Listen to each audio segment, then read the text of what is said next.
What's going on, guys? Killer6 back with another legendary farming guide for you guys in Borderlands 4, and this time we're going to go take on Callis up here in the Moon Called Throne. Now, to get to Moon Called Throne, you're going to have needed to complete that section of the story, and then once you have done, you can go up here and you can literally click on this fortress up in the top left corner of your map, and that's going to take you right to where I'm at now. From here, it's just a matter of running through the area and getting to the boss. You can literally, if you want, click on the icon for the boss at the end of this, and then I'll take you all the way through there right to where she's at. And we are now here. Obviously, this is your first time fighting Callis. You won't have the Moxie Encore machine, but if it's your repeat occurrence coming back here, which is what most of you guys are going to be watching this video for, then you're going to click purchase Encore and you're going to drop in and fight her. Now remember, you don't have to fight her on ultimate mode. You can fight her on easy mode if you want. For her dedicated drops, it does not matter. I keep having this conversation with people in the comments of the videos that it just does not matter. It doesn't seem like Gearbox has even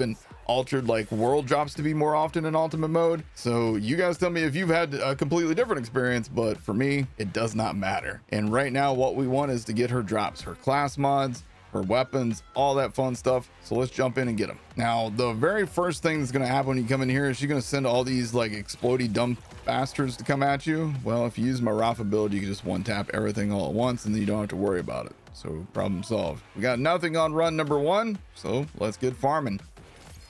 Hey, we got a drop. It's a miracle. And it's actually for my class. Oh my gosh. On run 5. No way. We got the Esgrimador. Oh no. It fell over into the junk. Hey, there we go. Illusionist. That's the Siren class mod. Sweet. 2 down. Oh, another drop. Hey, wow. 13 runs. We've now gotten 3 out of the 4 class mods. This means we're definitely not going to ever see the Harlow one. And there's her pistol, the Queen's Rest, on run 14. Tearing it up over here.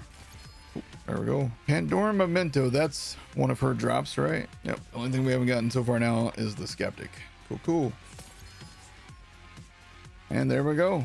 The Skeptic. So we got all of her drops in 27 runs. That, honestly, I am kind of shocked and dumbfounded by this. So let's take a look at her drops. If we sort by recent, you can see the items that we got, starting with the first thing that we got, which was the Esgrimador, which was the RAFA class mod. This one allows RAFA's melee attacks to gain a 10% critical hit chance. Critical hits with melee attacks will restore 5% of action skill duration. Now, I am not big on melee in this game, at least not yet. I'm hoping that that thing gets some love, and if it does, this might be a really solid class mod for RAFA. But right now, as it stands, I just do not enjoy doing melee in this game. The second thing we got was the Illusionist. This is the Vexcom. This one says Specters and Reapers have a chance to be badasses, gaining increased maximum health and damage dealt. This chance increases the longer that it hasn't occurred and will at least occur once every 90 seconds. So making them badasses means obviously they're going to be doing more damage. It's going to be harder for them to be killed. But I've not really used the Illusionist that much. If you have, and you have like a really good build, then you know, let people know in the comments down below. Then obviously we got another Esgrimador. Then we got the Viking Com, the Persisting Viking. This Amon Com says Crucible gains +2 charges, increased duration, and grants Amon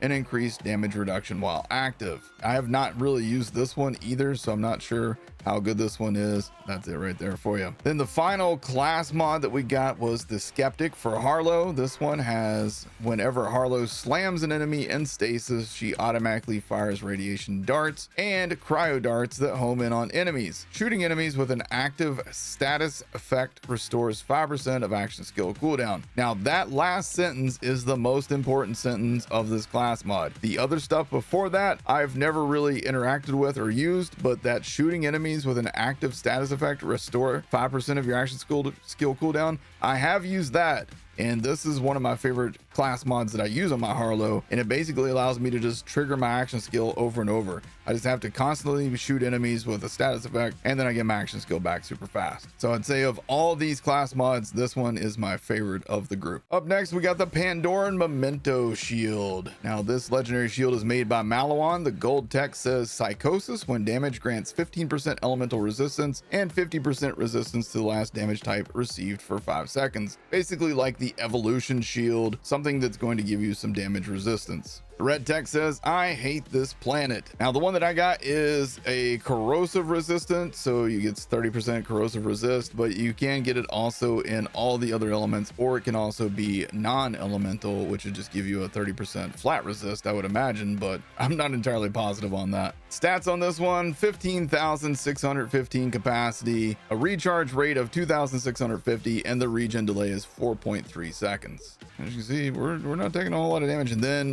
the damage time removes itself, and then we take the full damage again. Interesting.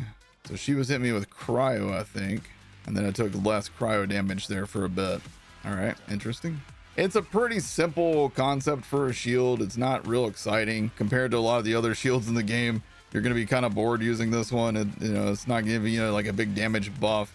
It's not giving you like too much in terms of like crazy shield perks. It's just a simple safe shield, I guess is what you would say about the Pandoran Memento. And finally, the Queen's Rest. This legendary Torgue pistol has a really nice looking skin. I like that it almost looks like it has two missiles onto the bottom of it there. The gold text on this one says, Royal Armory fires high speed rounds and damaging enemies has a 50% chance to spawn a homing sticky projectile. The DPS on this one is 9,637. The base damage is 2,562. Accuracy 67%. Reload time 1.8 seconds. Fire rate 3.1 shots per second, and the ammo count on this one is 8. You can see this one also has a splash damage radius on it as well. Red Tech says, I could set this world on fire and call it rain. We're gonna try and hit some of these things and see if we can get some of the extra projectiles to fly around and hit people. There they go, and it homed back in on the same person I was shooting, which means extra damage. Now see, they're just going up into space now.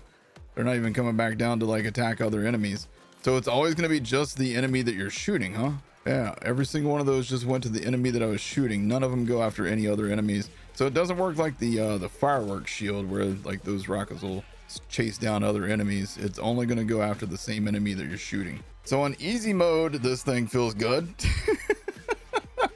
On Ultimate 5, Queen's Rest, not bad. Listen, it's not like I like high fire rate weapons generally myself, and this thing is far from that. You have to pull the trigger for every single shot. I can't just hold down the trigger, but you will get extra damage from the rockets that come out. They will, however, only seem to track the enemy that you're shooting. They won't go after other enemies, but it is just some nice extra bonus damage. Now the alt fire that I got on this one was Magnum rockets that I use for my Magnum dong. So let's see how these guys do here.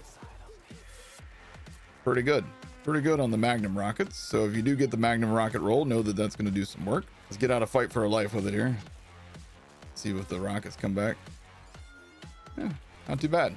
Not too bad. All right, now let's go get a good Queen's Rest. Of course, this is a shock damage one, and these guys are flush, so this is not ideal here either. So ultimately, I feel like the Queen's Rest is one of the better pistols that I've used in the game, which isn't saying a whole lot, honestly, because most of the pistols in this game don't feel all that good to me. There's definitely some good class mods from Callis, but it's up to you whether or not you want to go after those. For the most part, I don't see a whole lot of people farming Callis, and I think it's just because in general you're going to see these Queen's Rest world drop. I got one from a chest the other night. Not really worth sitting there farming her, even though we only did 27 runs to get all of her drops. So all in all, I'd say probably the best overall item that you can get is if you're a Harlow main. The Skeptic Comm is just a really solid class mod, but otherwise I'm not too keen on the other stuff from Callis, so I would definitely skip her myself. So I hope you guys enjoyed this video. If you did, hit that like button, hit subscribe, tap the bell icon for more, and I will see you guys in the next video. Y'all take care.